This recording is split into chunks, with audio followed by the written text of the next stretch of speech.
मंगल भवन मंगलहारी द्रवौ सुदशरथ अजिर बिहारी। सुनहु प्राण प्रिय भावत जीका देहु एक बर भरत टीका।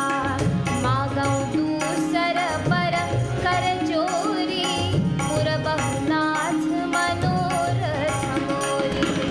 तापस पेश विशेष उदासी 14 बरिस राम वनवासी। सुनि मृदु बचन भूप हिय शोकु शशिकर छुअत विकल जीको। गयौ सह विनय कछु कहि आवा जनु सचानपन झपटे उलावा। विवरण भयउ निपट नरपालु दामिनी हलिउ मनहु तरतालु। माथे हाथ मोदी दो लोचन तनु धरि सोचु लाग जन सोचन। मोर मनोरथ सुरत फूला भरत करि जिमि हतेउ समूला। अवध उजारि कैकेयी दीन्हि अचल विपति कैकेयी। मंगल भवन मंगलहारी द्रवौ सुदशरथ अजिर बिहारी। कवने अवसर का भयउ गयौ नारी विश्वास। जोग सिद्धि फल समय जिमि जति अवेद्या नास। मंगल भवन मंगलहारी द्रवौ सुदशरथ अजिर बिहारी। एहि विधि राम मन झाँखा देखि भांति कुमति मन माखा।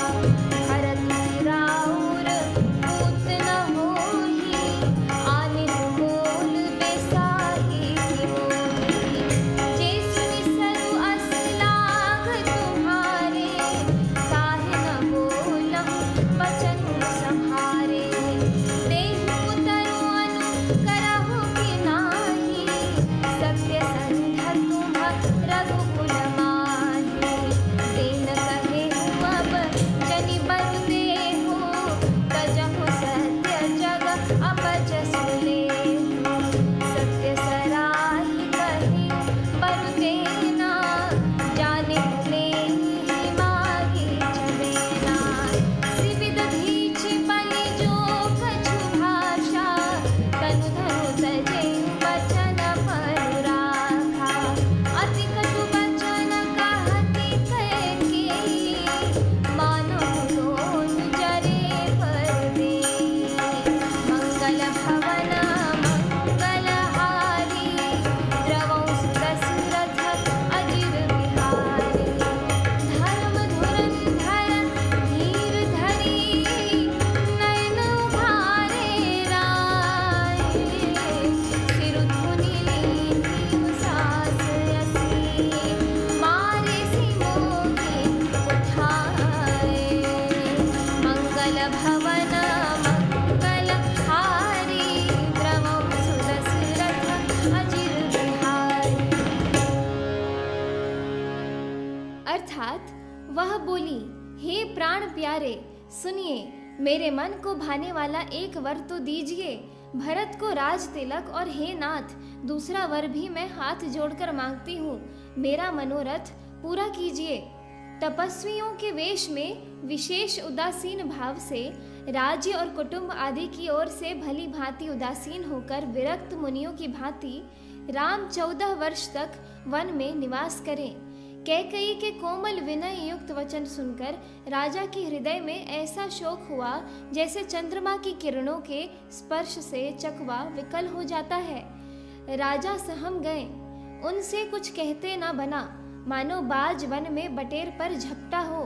राजा का रंग बिल्कुल उड़ गया, मानो ताड़ के पेड़ को बिजली ने मारा हो। जैसे ताड़ के पेड़ पर बिजली गिरने से वह झुलस कर बदरंगा हो जाता है, वही हाल राजा का हुआ। माथे पर हाथ रखकर दोनों नेत्र बंद करके राजा ऐसे सोच करने लगे मानो साक्षात सोच ही शरीर धारण कर सोच कर रहा हो। वे सोचते हैं, हाय, मेरा मनोरथ रूपी कल्प वृक्ष फूल चुका था, परंतु फलते समय कैकेयी ने हथिनी की तरह उसे जड़ समेत उखाड़ कर नष्ट कर डाला। कैकेयी ने अयोध्या को उजाड़ कर दिया और विपत्ति की अचल सुदृढ़ नींव डाल दी। किस अवसर पर क्या हो गया? स्त्री का विश्वास करके मैं वैसे ही मारा गया जैसे योग की सिद्धि रूपी फल मिलने के समय योगी को अविद्या नष्ट कर देती है। इस प्रकार राजा मन ही मन झींक रहे हैं। राजा का ऐसा बुरा हाल देखकर दुर्बुद्धि कैकेयी मन में बुरी तरह से क्रोधित हुई और बोली, क्या भरत आपके पुत्र नहीं है? क्या मुझे आप दान देकर खरीद लाए हैं? क्या मैं आपकी विवाहिता पत्नी नहीं हूँ? जो मेरा वचन सुनते ही आपको बाण सा लगा तो आप सोच समझकर बात क्यों नहीं करते?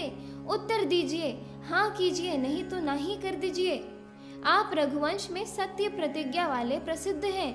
आपने ही वर देने को कहा था, अब भले ही ना दीजिए, सत्य को छोड़ दीजिए और जगत में अपयश लीजिए।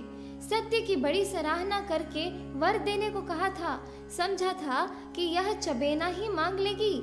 राजा शिबी, दधीची और बलि ने जो कुछ कहा, शरीर और धन त्याग कर भी उन्होंने अपने वचन की प्रतिज्ञा को निभाया। कैकेयी बहुत ही कड़वे वचन कह रही है, मानो जले पर नमक छिड़क रही हो।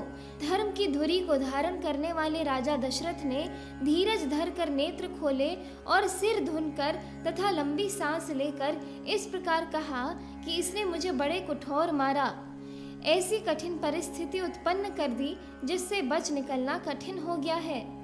इस एपिसोड में इतना ही। आगे की कथा सुनने के लिए कृपया मेरे YouTube चैनल को ज़रूर सब्सक्राइब करें। जय सिया राम।